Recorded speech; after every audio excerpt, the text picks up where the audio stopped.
วันนี้ผมขอส้มตำปูปลาร้ากับไก่ย่างข้าวเหนียวหน่อยนะเอ๊ะเดี๋ยวนะนี่มันไม่ใช่เบอร์โทรลุงไก่ย่างที่รู้จักดิว่าไม่คิดไม่ออกเลยนี่มันเบอร์แง้มออกไปเรียบร้อยไอ้เอ้ยเดี๋ยวมึงออกมาจากโทรศัพท์ยังไงวะน่ะเอาจริงดิฉันเพิ่งซื้อโทรศัพท์ใหม่มานะเว้ย1 2 3ปลาฉลามเดี๋ยวไม่เถอะอย่าขึ้นบอ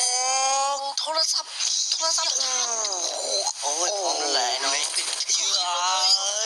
ไปหวานเนี่ยจ้าโอ้ยเดี๋ยวโอ้ก็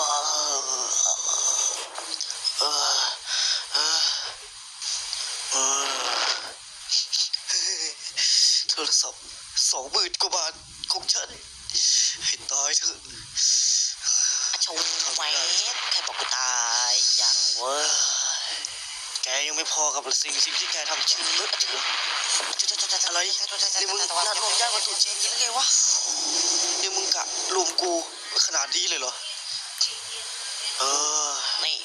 เราเตรียมตัวลงนี่ในที่สุดพวกแกก็สนใจมันมาสักทีนะเตรียมตัวค่อยๆก้าวเว้ยเตรียมตัวในที่สุดเข้ามาใกล้ในที่เท่าที่นายอยากได้เลยแต่ที่จะเป็นครั้งสุดท้ายในชีวิตของแกเอาไม่เท้าไม่เอาเลยโอ้ยจ้าเต่าโอ้ดูท่าดูได้2ดูได้3โอ้ย4 5 6 7คนนี้ก็เอาเลยไอ้คนที่เป็นตัวด้านหลังโอ้ยช่วยดีเราโดนเขาตาโอ้ยยังไม่นอกเลยลบอะไรวะน่ะขวาจะอะไรวะน่ะฟิวมันไว้คงใช้คงต้องเอาจริงแล้ว KJ 20 Series มัดไกลระเบิดพวกเราไม่น่ารอดหรอวะเตรียมตัวเฝ้าศพรอเลย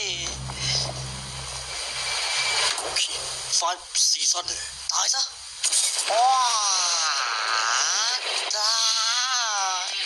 เดี๋ยวเราจบงานนี้สักที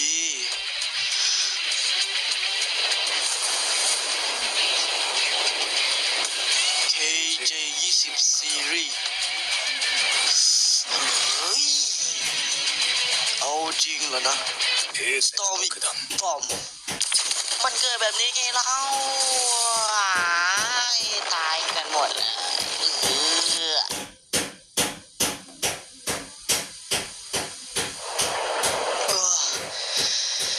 ส้มตำไก่ย่างลุงแกเนี่ย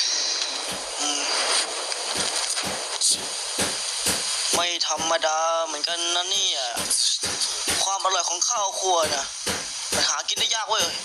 รอบหมูอะไรก่อนข้าวคั่วนะ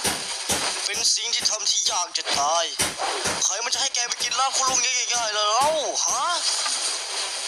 ถ้างั้นต้องข้ามศพฉันไปก่อนพี่แค่เรื่องลากผมกับส้มตำข้าวคั่วแค่นี้น่ะมันต้องฆ่าแข่งฆ่ากันเลยเหรอพูดมากว่ะจริงๆนะมันไม่ได้กินอะไรยากเย็นขนาดนั้นหรอก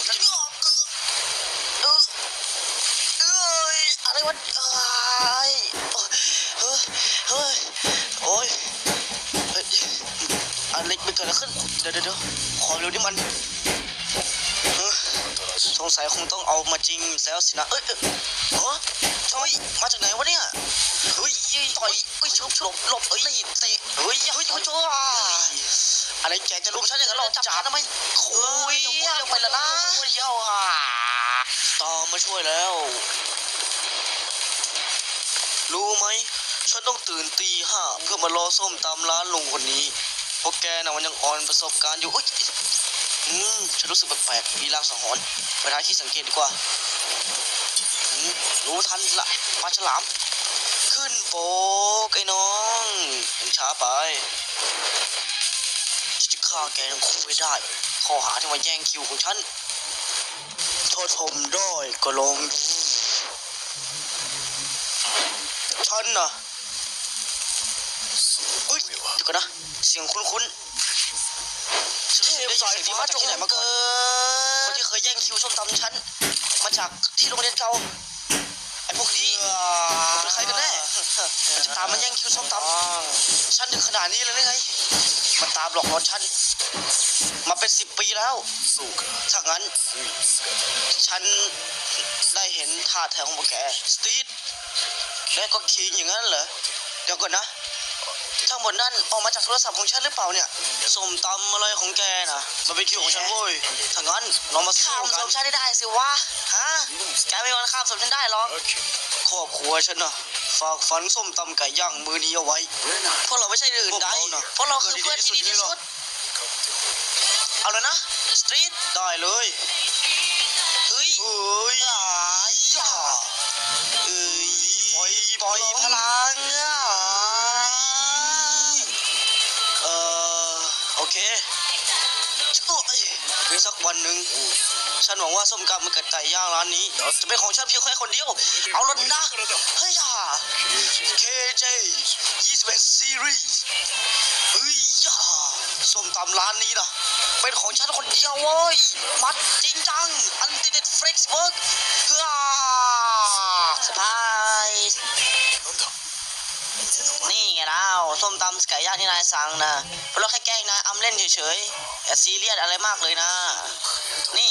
แถมข้าวเหนียวให้ด้วย2 ห่อกับไก่ย่างตูดเน้นๆไอ้น้อง何でもいいからよこせ